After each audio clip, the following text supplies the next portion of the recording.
Welcome to railway updates. ఎంతో కాలం నుంచి ఎదురు చూస్తున్నటువంటి సైన్స్ స్టూడెంట్స్కి ఒక మంచి నోటిఫికేషన్ రైల్వేలో రాబోతుంది. అది కూడా ఆగస్టు 17వ తేదీ నుంచి ఓపెన్ అవుతుంది. అది సైన్స్ స్టూడెంట్ అంటే కేటగిరీలో వచ్చేసి పారామెడికల్ విభాగంలో ఉంటుంది. ఎవరైతే డిగ్రీలో బీఎస్సీ చేసి ఉంటారో వాళ్ళు మాత్రమే ఎలిజిబిలిటీ దీనికి. సో కాబట్టి ప్రతి ఒక్కరు అప్లై చేసుకోవచ్చు.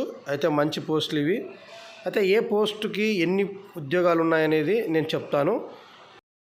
సైట్ ఓపెనింగ్ వచ్చేసి 17వ తేదీ 8 నెల 2024 సంవత్సరం ఓపెన్ అవుతుంది. క్లోజింగ్ డేట్ వచ్చేసి 16వ తేదీ 9 నెల 2024 సంవత్సరము.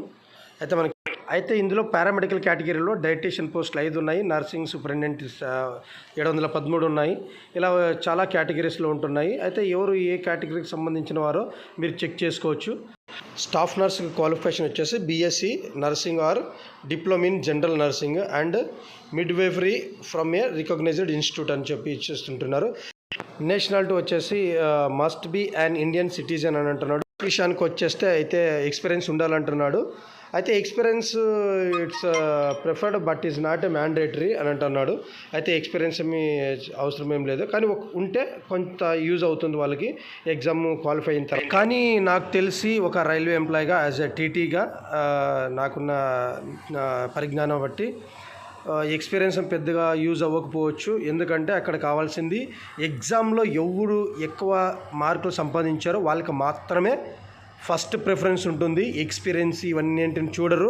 ఎందుకంటే ఒక రైల్వే ఎంప్లాయీగా ఒక టీటీగా చెప్తా ఉన్నాను. నాకు తెలిసినంత వరకు ఈ ఎగ్జామ్లో ఎవరైతే ఎక్కువ స్కోర్ చేసింటారో వారికి ముందుగా జాబ్ ఇస్తాడు. సో దాన్ని దృష్టిలో పెట్టుకొని చదవండి. ఎక్స్పీరియన్స్ పెద్ద యూజ్గా ఉండకపోవచ్చు. సో దాన్ని దృష్టిలో పెట్టుకొని చదవండి. నెక్స్ట్ ఎగ్జామ్ విషయానికి వస్తే ఇందులో సింగిల్ ఎగ్జామ్ ఉంటుంది. ఎగ్జామ్ తర్వాత డాక్యుమెంట్ వెరిఫికేషన్, తర్వాత మెడికల్ ఎగ్జామినేషన్ ఉంటుంది. ఎగ్జామ్ పాస్ అయిన వాళ్ళకి డాక్యుమెంట్ వెరిఫికేషన్ ఉంటుంది. డాక్యుమెంట్ వెరిఫికేషన్ అయిపోయిన తర్వాత మెడికల్ క్లాసిఫికేషన్ ఉంటుంది. ఇంకా శాలరీ విషయానికి వస్తే స్టాఫ్ నర్స్కి వచ్చేసి 44,900 నుంచి 1,42,400 దాకా ఉంటుంది. ఫార్మసిస్ట్కి అలా ఉంటుంది. రేడియోగ్రాఫర్కి, తర్వాత అదర్ పొజిషన్స్ అని చెప్పేసి ఉంటుంది. ఇందులో డైటీషియన్ కూడా ఉంటుంది. డైటీషియన్ది కూడా ఇందులో ఎంటర్ చేస్తాను, ఒకసారి చూడండి. ఫీజు విషయానికి వస్తే SC ST and females, ESM and minorities వీళ్ళందరికీ ఎకనామికల్ బ్యాక్వర్డ్ క్లాసెస్ వాళ్ళకి 250 రూపీస్ ఉంటుంది. ఆల్ కేటగిరీస్కి 500 రూపీస్ ఉంటుంది ఫీజు. ఇంకా టోటల్ పోస్టులు వచ్చేసి 1376. అయితే ఇంకా పూర్తి డీటెయిల్ ఇంకా ఈ నోటిఫికేషన్ స్టార్ట్ అయిన తర్వాత పూర్తి డీటెయిల్ కావాలంటే ఇస్తాను. సో అప్పటిదాకా వెయిట్ చేయండి. మీకు ఇంకా ఇన్ఫర్మేషన్ ఇంకా ఎక్కువ కావాలనుకుంటే మీకు ఇష్టమైతే సబ్స్క్రైబ్ చేసుకోండి.